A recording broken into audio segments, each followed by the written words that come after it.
Hi friends, ఈరోజు నేను తలకాయ కూర చారు చేస్తూ ఉన్నాను. దీని ముందు నేను ఫస్ట్ తలకాయ కూర చారు చేస్తుంటాను. ఇదంటే స్పెషల్ చారు. ఈ స్పెషల్ ఏమంటే నేను తలకాయ కూర మెదులు వేసి కలిపి చారు చేయకపోతాను. రండి చూస్తాను.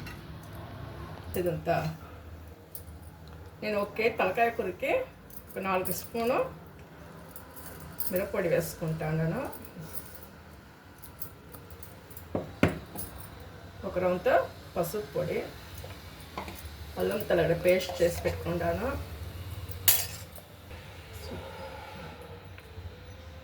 ఎర్రగడ్డ, ఒక రౌంత కరివేపాకు, ఒక రౌంత కొత్తిమీర. చూడండి, నేను 1 కేజీ తలకాయ కూరకు నేను ఒక మెదులు తీసుకుంటాను. దీని జతలో వేసుకొని బాగా కలుపుకోండి.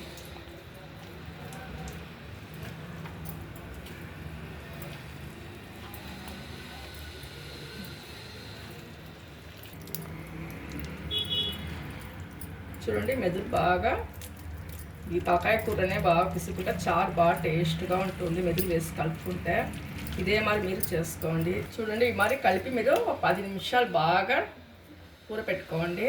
మళ్ళీ తాలింపు పెట్టుకుంటాను. ఉన్నాను మళ్ళీ బాగా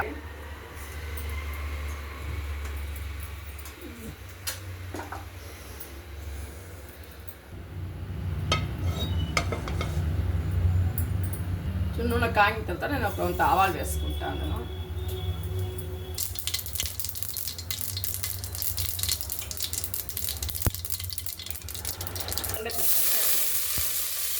ఒక రౌంత కరివేపాకు. చూడండి, ఎర్రగడ్డ బాగా ఇతర వేయించుకోండి. అప్పుడే తలకాయ కూర చాలా టేస్ట్గా ఉంటుంది. నేను 1 కేజీ తలకాయ కూర తీసుకుంటాను. ఇంతలో వేసుకోండి. మా ఎత్తమ మెదులు వేసే పిసికి చారు చేస్తూ బాగా టేస్ట్గా ఉంది. మా ఎత్తమ చేసే చారు బాగా కలపెట్టుకోండి.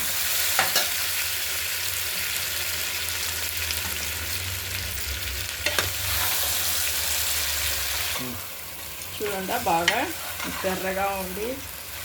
ఇది మా ఇంటి కారపొడి. మేము అన్నిటికీ ఒకే మిరప్పొడి వేసుకునేది. అన్ని నాన్ వెజ్కి వెజ్కి అంతా ఇదే మిరప్పొడి వేసుకునేది. బాగా టేస్ట్గా ఉంటుంది. ఇది రుచికి తగినట్టుగా రాళ్ళు ఉప్పు వేసుకోండి.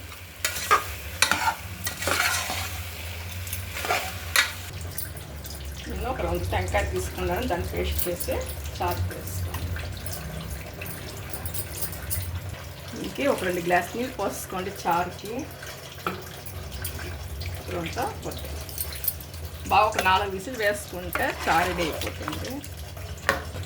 చూడండి, 2 గ్లాస్ నీళ్ళు పోసుకుని నేను ఒక 4 విసిల్ వేసుకుంటాను. చూడండి, కుక్కర్ది స్టీమ్ వస్తా అండి. వచ్చినాక నేను నీటి వేసి ఒక 4 విసిల్ వేసుకుంటాను. చారు ఎంత బాగా సూపర్గా ఉండి మెదులంతా వేసి చారు ఎట్లా ఉండదు అనేసి ఇదే మరి మీరు చేసుకొని తినండి. మెదులంతా వేసి పిసుకుని తినండి. చూడండి, రెడీ అయిపోయింది చారు.